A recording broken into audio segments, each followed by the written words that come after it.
एक समय की बात है। हरिनगर में रहने वाले घनश्याम की एक कन्या थी, रमा, जो जन्म से ही गूंगी थी। रमा के पड़ोस में रहने वाले मोहन को बचपन से ही रमा से प्रेम था। वो साथ साथ खेलते हुए ही बड़े हुए थे। एक दिन की बात है, मोहन ने रमा से कहा, रमा, बसंतपुर के राजा वर्धन अपने महल में एक मंदिर का निर्माण करवा रहे हैं। उस मंदिर का दरवाजा बनवाने के लिए उन्हें चंदन की लकड़ी चाहिए, किंतु चंदन की लकड़ी बसंतपुर में नहीं मिलती। मैं चंदन की लकड़ी इकट्ठा कर रहा हूँ और कुछ महीनों बाद महल जाकर राजा वर्धन को काफी ऊंचे दामों में चंदन की लकड़ी बेचकर बहुत सारा धन प्राप्त कर लूंगा। तब तुम मुझसे शादी करोगी? रमा ने इस बात का कोई जवाब नहीं दिया। मोहन की बात सुनकर वो वहां से चली गई। अपने घर पहुंचने पर वो सोचने लगी, मोहन बहुत ही गरीब है, जंगल से लकड़ियां काट कर लाता है और उन्हें बेचकर अपना और अपनी माँ का पेट जैसे तैसे पालता है। ये मुझे भला कैसे सुखी रख पाएगा? दूसरी तरफ मोहन भी बहुत उदास हो गया था। वो सोच रहा था, रमा ने मेरी बात का कोई उत्तर नहीं दिया। अरे, मैं तो उसके इशारों की सारी भाषा भी समझ लेता हूँ। वो नहीं जानती कि मैं उससे कितना प्यार करता हूँ। काश मैं उसे समझा सकता कि मैं उसे कभी कोई तकलीफ नहीं होने दूंगा। रमा के पिता भी अपनी गूंगी बेटी के लिए हमेशा परेशान रहते थे। दिन यूं ही बीत रहे थे। मोहन रोज जंगल से लकड़ियां काट कर लाता और उन्हें बाजार जाकर बेच देता था। एक दिन की बात है, घनश्याम जब अपने खेतों से वापस अपनी झोपड़ी में आया तो अचानक उसकी तबीयत बहुत खराब हो गई। जब उसकी बेटी रमा ने देखा कि उसके पिता बहुत बीमार हैं, तो वो मोहन को बुलाकर घर में ले आई। मोहन ने जब घनश्याम की तबीयत खराब देखी तो वो तुरंत वैद्य को बुलाकर ले आया, परंतु वैद्य जी द्वारा दी गई औषधि का घनश्याम पर कोई खास प्रभाव नहीं पड़ रहा था। आखिर एक दिन घनश्याम ने रमा से कहा, रमा बेटी, अब मैं बचूंगा नहीं। मैं तो चाहता था कि तेरी शादी कर दूं, फिर चैन से मरूंगा, परंतु मेरे मन की बात मेरे मन में ही रह जाएगी। मगर मेरे जाने के बाद तू घबराना मत। पड़ोस के ही गांव शिवपुर में मेरा तांत्रिक दोस्त सुदामा रहता है। तू शिवपुर जाकर सुदामा से मिलना और ये पत्र उसे दे देना। वो तेरे लिए कोई बहुत अच्छा बंदोबस्त कर देगा और साथ ही कोई अच्छा सा लड़का देखकर तेरा विवाह भी करवा देगा। उसी दिन घनश्याम की मौत हो गई। गांव वालों ने मिलकर घनश्याम का अंतिम संस्कार संपन्न कर दिया। मोहन की मां ने गूंगी रमा को बहुत दिलासा दिया, बेटी रो मत, हम तेरे साथ हैं। अगले दिन जब मोहन रमा के घर पर आया तो उसने देखा कि रमा अपना सामान एक पोटली में बांध रही थी। वो समझ गया कि रमा कहीं जाने की तैयारी कर रही है। वो रमा से बोला, अरे, तुम तो कहीं जाने के लिए तैयार दिखाई देती हो, कहाँ जा रही हो रमा? रमा ने इशारों ही इशारों में मोहन को बता दिया कि वो शिवपुर जा रही है। तब मोहन उदास हो गया और बोला, रमा, क्या तुम यहाँ मेरे साथ मेरी बनकर नहीं रह सकती? मैं तुम्हें किसी प्रकार का कोई कष्ट नहीं होने दूंगा। रमा ने मोहन की इस बात का कोई जवाब नहीं दिया। तब वो बोला, ठीक है, यदि तुम जाना ही चाहती हो तो जाओ, मगर मुझे विश्वास है कि मेरा प्रेम तुम्हें एक दिन अवश्य ही मेरे पास वापस खींच लाएगा। यदि तुम कहो तो मैं तुम्हारे साथ चलूं, मैं तुम्हें शिवपुर छोड़कर वापस लौट आऊंगा। रमा ने इंकार में सिर हिलाया और इशारों ही इशारों में मोहन को समझा दिया कि वो उसकी फिक्र ना करे, वो चली जाएगी। रमा जब शिवपुर गांव में पहुंची तब वहां का नजारा देखकर वो बहुत डर गई।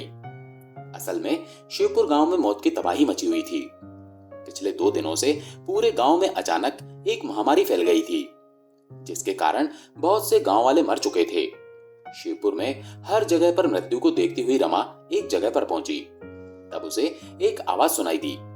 एक झोपड़ी में से किसी के कराहने का तेज स्वर सुनाई दे रहा था, जिसे सुनकर वो रुक गई। वो झोपड़ी के अंदर गई तो वहां बिस्तर पर एक बूढ़ा आदमी लेटा हुआ था।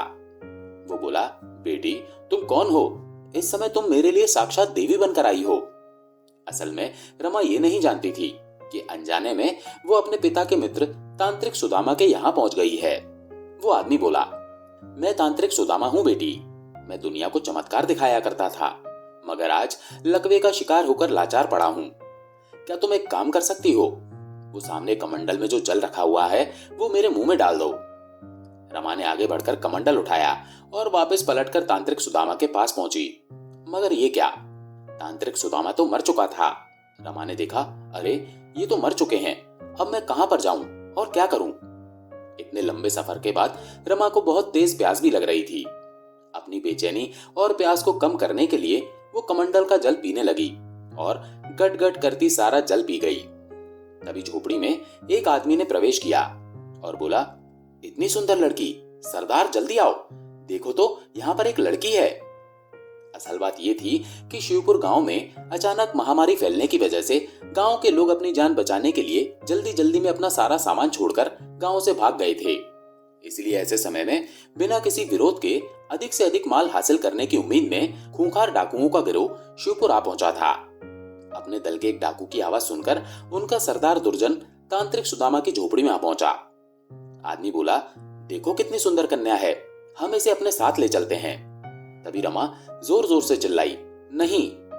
अगले ही क्षण वो सोचने लगी, अरे मेरे मुंह से आवाज कैसे निकल गई, मैं तो बिल्कुल गूंगी थी। डाकुओं का सरदार बोला, सुंदरी चुपचाप हमारे साथ चलो वरना तुम्हारी खैर नहीं। तभी रमा बोली, नहीं, मेरे करीब मत आना। साथ ही साथ रमा सोच रही थी, मैं सचमुच बोलने लगी हूं, लगता है वो कमंडल का जल चमत्कारी था। लेकिन रमा के बार बार चिल्लाने पर भी डाकुओं का सरदार नहीं माना और उसे पकड़कर जबरदस्ती अपने साथ ले जाने लगा। तब रमा ने चिल्लाकर कहा, छोड़ दे मुझे, भगवान करे तेरी टांगे टूट जाएं, भगवान करे तेरी आंखें फूट जाएं। उसका इतना कहना था कि डाकुओं का सरदार लंगड़ा हो गया और उसकी आंखों की रोशनी भी चली गई। रमा को मालूम नहीं था कि उसके मुंह से जो कुछ भी निकल रहा है वो सच हो रहा है। डाकुओं का सरदार चिल्लाने लगा, हाय मैं अंधा हो गया, मुझे कुछ दिखाई नहीं दे रहा, मेरी टांगे भी नहीं चल पा रही हैं।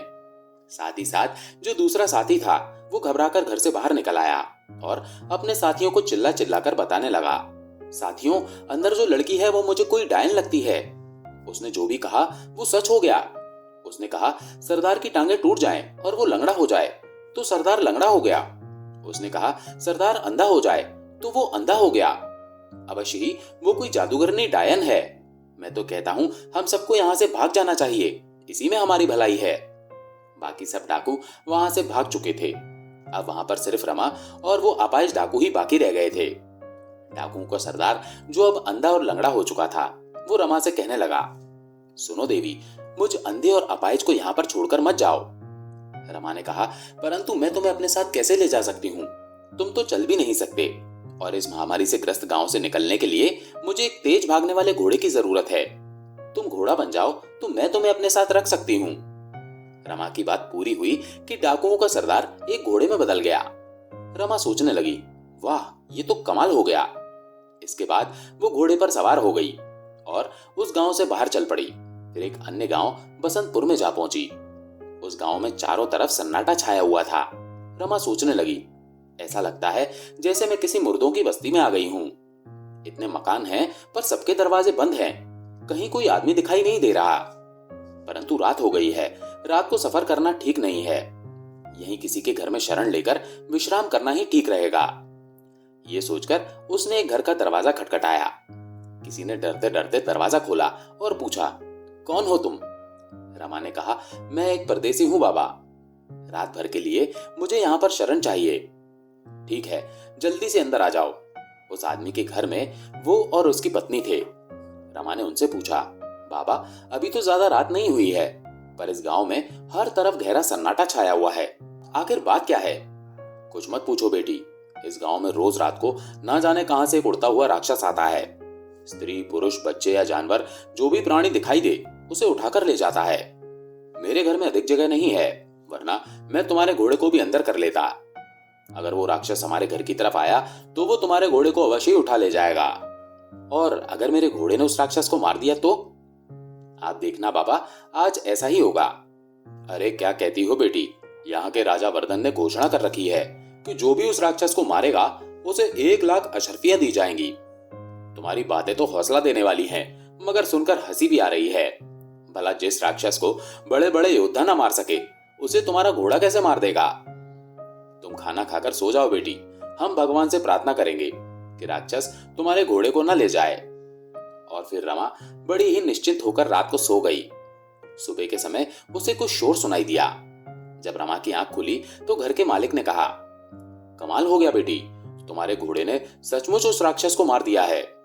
बाहर चलकर देखो, राक्षस मरा पड़ा है। रमा उठकर बाहर आई तो बाहर बहुत भीड़ थी और वो विशालकाय राक्षस वहां पर मरा पड़ा था। रमा का घोड़ा उसके सीने पर खड़ा था। राक्षस के मारे जाने की खबर राजा वर्धन के पास पहुंची और वो कहने लगे, क्या कहते हो, एक लड़की के घोड़े ने उस राक्षस को मार दिया, हमें यकीन नहीं आता। राजा वर्धन ने तुरंत अपने सेनापति को बुलाया और कहा, सेनापति शत्रुजीत, हम चाहते हैं उस लड़की को पूरे आदर और सम्मान के साथ हमारे सामने पेश किया जाए। तब सेनापति वहां पर पहुंचा जहां रमा रुकी हुई थी। उसने रमा से कहा, हमारे महाराज ने आपका सम्मान करने के लिए आपको बुलाया है, कृपया आप मेरे साथ चलिए। रमा सेनापति के साथ चल दी, किंतु उसे मालूम न था कि सेनापति के मन में क्या चल रहा था। वो मन ही मन सोच रहा था, लड़की अच्छी है, अगर मैं इससे शादी कर लूं तो 1 लाख अशरफियां भी मुझे ही मिल जाएंगी। हिम्मत करके सेनापति ने अपने दिल की बात रमा से कह दी, सुनो, मैं इस देश का सेनापति हूं, तुम मुझसे शादी करोगी? सेनापति की बात सुनकर रमा जोर से हंसने लगी और बोली, क्या बात करते हो चाचा, तुम तो बूढ़े हो रहे हो और मुझसे शादी करने के सपने देख रहे हो। रमा का इतना कहना था कि तभी सेनापति अचानक बूढ़ा हो गया। वो सोचने लगा, हाय, ये मुझे क्या हो गया, मैं तो बिल्कुल बूढ़ा हो गया हूं। इस लड़की ने जो कुछ कहा वो सच हो गया, जरूर ही ये कोई मायावी स्त्री है। और वो रमा को लेकर अपने साथ राज दरबार में पहुंचा। राजा ने उसे देखते ही कहा, अरे तुम कौन हो, तुम्हारी शक्ल तो हमारे सेनापति से मिलती है। मैं सेनापति ही हूं महाराज, मगर मेरी ये दुर्दशा कैसे हो गई, इसके बारे में मैं आपको अकेले में बताना चाहूंगा। राजा वर्धन सेनापति को अपने गुप्त कक्ष में ले गए। वहां सेनापति ने अपनी हालत का कारण रमा को बताया, किंतु कुछ इस तरह से, महाराज, वो लड़की रमा मुझसे कहने लगी, अरे सेनापति, मैं तुम जैसे किसी सेनापति से ही शादी करना चाहती थी, परंतु तुम बूढ़े हो। उसका इतना कहना था कि मैं बूढ़ा हो गया। ये लड़की बहुत ही खतरनाक है महाराज, ये जो कहती है वो सच हो जाता है। सेनापति से रमा की इस विशेषता के बारे में जानकर राजा वर्धन चिंतित होकर विचार विमर्श करने के लिए अपने महामंत्री को बुलाते हैं। महामंत्री हरिदास ने कहा, मेरे विचार से हमें इस लड़की को सभी सुख सुविधाएं उपलब्ध करवानी चाहिए।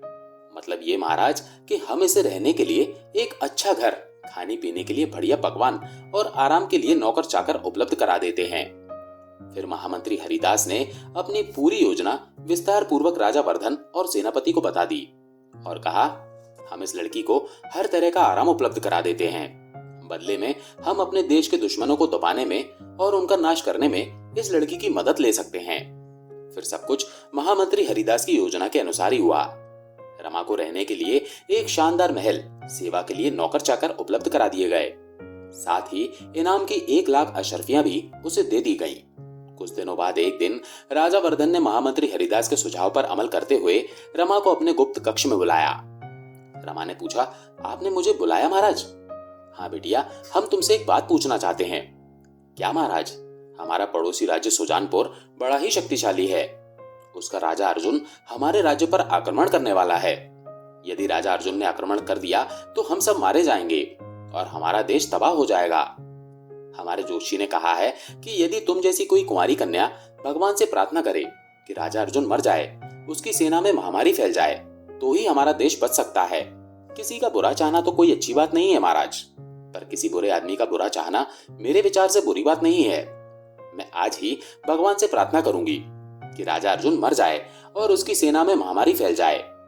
राजा वर्धन के इरादों से बेखबर रमा ने भगवान से प्रार्थना की। ऐसा करते ही राजा अर्जुन की मृत्यु हो गई और उसकी सेना में महामारी फैल गई। इसके कुछ दिनों बाद राजा वर्धन ने फिर से रमा को अपने गुप्त कक्ष में बुलाया और कहा, बिटिया, हमारे पड़ोस के राज्य ज्वालापुर की जनता पानी के अभाव से प्यासी मर रही है। वहां की नदियां सूख चुकी हैं। हम चाहते हैं कि वहां पर बाढ़ आ जाए और सारे राज्य में पानी पानी हो जाए, किंतु महाराज, मैं इसके लिए क्या कर सकती हूँ? बेटी, तुम भगवान से यही प्रार्थना कर सकती हो कि ज्वालापुर में बाढ़ आ जाए। जब रमा ने ज्वालापुर में बाढ़ आने की बात जुबान से निकाली तो सारे ज्वालापुर में भयंकर बाढ़ आ गई और सब कुछ तहस नहस हो गया। ज्वालापुर में बाढ़ की खबर जब राजा वर्धन और उसके महामंत्री हरिदास को पता चली तो वे दोनों बड़े ही प्रसन्न हुए। वो महामंत्री बोला, ये तो कमाल ही हो गया। हमारे दोनों पड़ोसी शत्रु राज्यों की हालत अब बहुत ही खराब हो चुकी है। अब यदि हम इन राज्यों पर आक्रमण कर दें तो हमारी विजय निश्चित होगी। रमा ये नहीं जानती थी कि वास्तव में राजा वर्धन ने उसे अपनी स्वार्थ सिद्धि का साधन बना लिया है। कुछ महीने और बीत गए। हर तरह की सुख सुविधाएं होते हुए भी रमा पूरी तरह से संतुष्ट नहीं थी। वो एक दिन सोच रही थी, कितने नौकर चाकर हैं मेरी सेवा के लिए, परंतु फिर भी मैं कितनी अकेली हूं। अब मुझे शादी कर लेनी चाहिए। उस रात जब रमा गहरी नींद में सो रही थी तो उसके महल में अचानक बहुत से सैनिक आ गए और सोती हुई रमा को पलंग सहित उठाकर ले गए। रमा के महल के नौकर चाकरों को उन सैनिकों ने बड़ी ही बेदर्दी से खत्म कर दिया। जब रमा की आंख खुली तो वो कहने लगी, अरे मैं कहां पर हूं और आप सब कौन हो? हम आपके शुभचिंतक हैं, आपके मित्र हैं। हमने महामंत्री हरिदास के कहने पर आपकी जान बचाई है। क्या मतलब? तभी महामंत्री हरिदास ने वहां पर प्रवेश किया और बोले, मतलब मैं बताता हूं। हमारे राजा वर्धन ने आपकी वजह से अपने 2 शत्रु राज्यों पर विजय प्राप्त कर ली, किंतु अब वो इस डर से आपकी हत्या करवाना चाहते हैं कि कहीं कल को आप उनके लिए ही खतरा ना बन जाओ। रमा बोली, मैं आपकी बात समझी नहीं मंत्री जी। मंत्री बोला, मैं आपको समझाता हूं, क्योंकि आपकी बात हमेशा सच हो जाती है। इसलिए महाराज वर्धन ने सोचा कि कल को तुम बसंतपुर की महारानी बनने के सपने देखने लगोगी, इसीलिए उन्होंने तुम्हारी हत्या का आदेश दिया है, किंतु हमने तुम्हें बचा लिया। मुझे विश्वास नहीं होता कि महाराज ऐसा आदेश कैसे दे सकते हैं, मगर सच्चाई तो यही है कुमारी जी। आप इन सैनिकों से पूछ लीजिए। मैंने अपनी जान पर खेलकर आपको बचाया है। फिर महामंत्री हरिदास ने अपने विश्वसनीय साथियों की मदद से रमा को यह विश्वास दिला दिया कि राजा वर्धन उसे सचमुच ही मार देना चाहता था। रमा बोली, भगवान की कसम, मैंने कभी महारानी बनने का विचार तक नहीं किया, किंतु अब मैं महारानी बनकर रहूंगी। मंत्री बोला, ये तो बड़ी आसानी से हो सकता है कुमारी जी। आप भगवान से प्रार्थना कीजिए कि महाराज वर्धन और उनके परिवार पर राजमहल की छत आ गिरे। इस प्रकार महाराज और उनके परिवार की मौत हो जाएगी। तब मैं अपने सैनिकों की मदद से तुरंत राज सिंहासन पर अपना अधिकार कर लूंगा और राजा बन जाऊंगा। फिर मैं तुमसे विवाह करके तुम्हें बसंतपुर की महारानी बना दूंगा। ठीक है, यदि आप सच बोल रहे हैं तो मैं भगवान से प्रार्थना करती हूँ कि राजमहल की छत गिर जाए और महाराज की मृत्यु हो जाए, परंतु यदि आपने झूठ बोला तो भगवान आपको मिट्टी का बना दें। रमा ने अपनी बात पूरी ही की थी कि महामंत्री हरिदास मिट्टी की मूर्ति में बदल गया। अगले ही पल हरिदास के सभी सैनिक रमा के कदमों में गिर पड़े और क्षमा मांगने लगे। बाद में रमा के पूछने पर सैनिक ने बताया कि महामंत्री हरिदास के दिमाग में राजवर्धन को मरवाकर राजा बनने का विचार आया था और उसी ने षड्यंत्र करके रमा के सभी नौकर चाकरों की हत्या करवाकर उसे महल से उठवा लिया था। वास्तव में महाराज वर्धन ने तो रमा के किसी बुरे की कल्पना तक नहीं की थी। फिर रमा के कहने पर वो सभी सैनिक महाराज वर्धन के सामने प्रस्तुत हुए और उन्हें सारी सच्चाई बता दी। राजा ने कहा, मुझे विश्वास नहीं था कि महामंत्री हरिदास ऐसा कर सकते हैं। राजा ने उन सभी सैनिकों को क्षमा कर दिया। राजा ने रमा से कहा, रमा, अब तुम क्या चाहती हो बिटिया? महामंत्री की बातों से रमा के दिल में ख्वाहिश बसी थी और वो थी महारानी बनने की। वो बेझिझक बोली, मैं बसंतपुर की महारानी बनना चाहती हूँ। क्या? जी हाँ महाराज, मुझे विश्वास है कि आप मेरी ये इच्छा पूरी करेंगे। मगर बिटिया, हमारी और तुम्हारी उम्र में बड़ा अंतर है। माफ करें महाराज, आप तो मेरे पिता के समान हैं। मैं आपसे विवाह करने की कल्पना भी नहीं कर सकती, किंतु आप अपने पुत्र से मेरा विवाह कर सकते हैं। राजा वर्धन को अचानक हंसी आई और फिर उनके चेहरे पर गहरी रेखाएं उभर आईं। बेटिया, भगवान ने मुझे एक के बाद एक 4 बेटे दिए थे, लेकिन मेरा सबसे बड़ा बेटा आज से 15 वर्ष पूर्व जब वो 10 साल का था, एक सरोवर में डूबकर मर गया था। उससे छोटे 2 बेटे 10 साल पहले मेरे साथ जंगल में शिकार के लिए गए थे, पर एक नरभक्षी शेर ने आक्रमण कर दिया और दुर्भाग्यवश वो मेरे दोनों बेटों को उठाकर ले गया। उस दिन से मैंने शिकार करना छोड़ दिया। अब मेरा एक बेटा और एक बेटी है। बेटे की उम्र केवल 8 साल है और वो तुमसे बहुत छोटा है। क्या अब भी तुम मेरे बेटे से विवाह करना चाहोगी? नहीं महाराज, किंतु मैं बसंतपुर की महारानी बनना चाहती हूँ। मेरी इच्छा पूरी करने के लिए आपको कुछ करना होगा। रमा की जिद के आगे राजा खुद को बेबस महसूस कर रहे थे। खैर, उस सभा के बाद राजा जब अपने कक्ष में पहुंचे तो उनकी पत्नी ने पूछा, क्या बात है महाराज, आप बहुत उदास हैं। राजा वर्धन ने अपनी पत्नी को अपनी उदासी का कारण बताया और रमा के बारे में सब कुछ बताया। महारानी, उस लड़की की बातों में बड़ी ताकत है। वो जो भी कहती है वो सच हो जाता है। ठीक है महाराज, इस समस्या से छुटकारा पाने का एक उपाय मैं बताती हूँ। और फिर अगले दिन राजा ने रमा से कहा, बिटिया, हमने निर्णय लिया है कि कल सुबह तुम्हारे राजमहल के बाहर जो भी व्यक्ति सबसे पहले तुम्हें दिखाई देगा, उससे तुम्हारा विवाह कर देंगे। इस प्रकार वो बसंतपुर का राजा बन जाएगा और तुम बसंतपुर की महारानी। राजा वर्धन की बात सुनकर रमा बहुत प्रसन्न हो गई। किस्मत की बात है, उसी रात को रमा का बचपन का साथी मोहन चंदन की लकड़ियों का गट्ठर लेकर बसंतपुर आया। उसे पता था कि राजा वर्धन को अपने राजमहल में एक मंदिर का दरवाजा बनवाने के लिए चंदन की लकड़ियों की जरूरत है। सुबह सुबह ही मोहन लकड़ियों का गट्ठर लिए राजमहल में पहुंचा। तभी संयोग से रमा बाहर निकल आई। अरे मोहन, तुम यहाँ पर हो? अरे रमा, तुम राजमहल में और बोलने कैसे लगी? तभी राजवर्धन वहां आ पहुंचे। रमा बिटिया, तुमने राजमहल से बाहर निकलकर इसी व्यक्ति को सबसे पहले देखा है। हम तुम्हारा विवाह इससे करवा देंगे। और फिर उसी दिन बड़ी धूमधाम से मोहन और रमा का विवाह संपन्न हो गया। रमा का कन्यादान स्वयं राजा वर्धन और उनकी पत्नी ने किया। विवाह पूरा होने के बाद राजा ने कहा, बिटिया, कल हम तुम्हारे पति को अपना राजपाट सौंपकर ये राज्य छोड़ देंगे। इसीलिए आज हम और महारानी तुम दोनों के साथ भोजन करना चाहते हैं। और फिर रमा और मोहन ने राजा वर्धन और उनकी पत्नी के साथ स्वादिष्ट पकवानों का भोजन किया। भोजन बड़ा स्वादिष्ट था, किंतु खाने के बाद अचानक रमा को चक्कर आने लगे और वो बोली, मुझे ये क्या हो रहा है? यही हाल मोहन का भी था। वो बोला, रमा, हमें जरूर जहर दे दिया गया है, हम मरने वाले हैं। इससे अच्छा तो ये होता कि तुम हरिपुर गांव में गूंगी रमा के रूप में मुझे पति मान लेती। वास्तव में राजा वर्धन ने उनके भोजन में जहर मिला दिया था। तब रमा बोली, मैं मरना नहीं चाहती मोहन। जब तुम पति के रूप में मुझे मिल गए हो तो मैं तुम्हारे साथ जीवन व्यतीत करना चाहती हूँ। आज मैं मरना नहीं चाहती। इससे अच्छा तो मैं तुम्हारे साथ हरिपुर गांव में गूंगी ही भली थी। जहर के असर से रमा और मोहन तुरंत बेहोश हो गए, किंतु वे मरे नहीं। जब उन्हें होश आया तब वे हरिपुर गांव में थे। मोहन ने कहा, अरे हम कहाँ आ गए?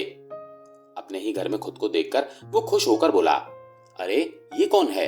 रमा, अरे रमा, तुम ही हो? रमा ने हाँ में अपना सिर हिलाया। बहुत चाहने पर भी वो कुछ कह ना सकी। वो फिर से गूंगी हो गई थी। तांत्रिक सुदामा के यहाँ से उसने जो चमत्कारी जल पीकर अद्भुत वाणी प्राप्त की थी, वो उसकी अपनी इच्छा से नष्ट हो गई थी। जहर के असर के कारण बेहोश होने से पहले उसने यही इच्छा जाहिर की थी। तब मोहन ने कहा, मुझे लगता है मैंने कोई सपना देखा था और सपने में मैंने ये भी देखा कि तुम बोलने लगी हो। मगर कोई बात नहीं, मुझे तो तुमसे प्यार है रमा। मैं तुम्हारे इशारों की सारी भाषा समझ लेता हूँ। तुम्हें मैं कोई तकलीफ नहीं होने दूंगा। फिर से गूंगी होकर भी रमा बहुत खुश थी, क्योंकि मोहन के रूप में उसे एक बहुत प्यार करने वाला पति मिला था और मोहन की माँ तो उसे अपनी बेटी की तरह चाहती थी। तो दोस्तों, आपको आज की कहानी अच्छी लगी हो तो वीडियो को लाइक करके चैनल को सब्सक्राइब कर दीजिए और कमेंट में राधे राधे जरूर लिखिए। राधे राधे।